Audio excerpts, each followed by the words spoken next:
আপনার কাছে জামাল সাহেব আমাকে পাঠিয়েছেন। আপনি নিশ্চয়ই জানেন কিছুদিন আগে আপনার স্বামী মারা গিয়েছেন। যেহেতু ওনার কোনো ওয়ারিশ নেই, সেহেতু এই সম্পত্তির মালিক এখন আপনি। এই জবা ফুল কি আপনি এনেছেন? জি না, এটা আমি আনিনি। আজ তাহলে আমি আসি।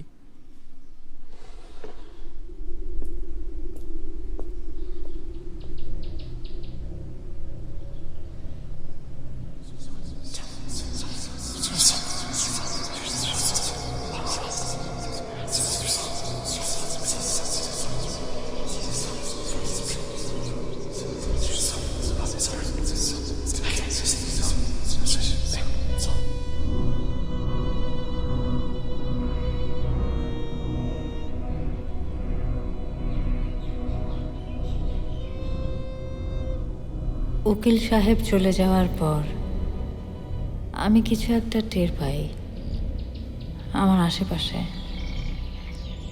আমার মনে হতে থাকে আমাকে ঘিরে রয়েছে কোনো এক অজাগতিক ছায়া।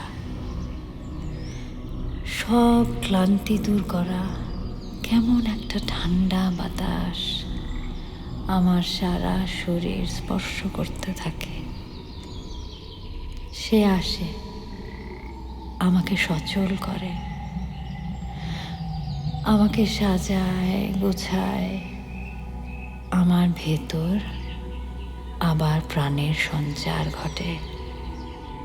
আমি আন্দোলিত হই, জেগে উঠি।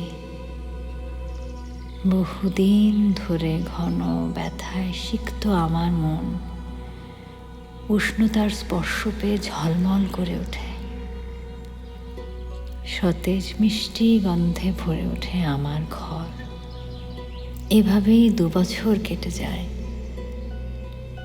আমি ভালো আছি, বেশ ভালো। আমার সত্যি ভালোবাসার কোনো মানুষ নেই ভাই। তোমরা কি এই বাংলোতেই থাকতে? ওই জবা ফুল আর তোমার হাত ধরে কে টান দিয়েছিল?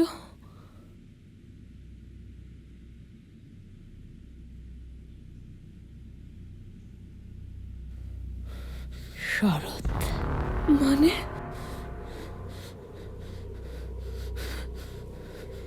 জানালার ফাঁক দিয়ে ঢুকে পড়া রাস্তার মৃদু আলো আর ধোঁয়াটে অন্ধকারের ঘূর্ণিপাকে আমি দেখেছি। কে?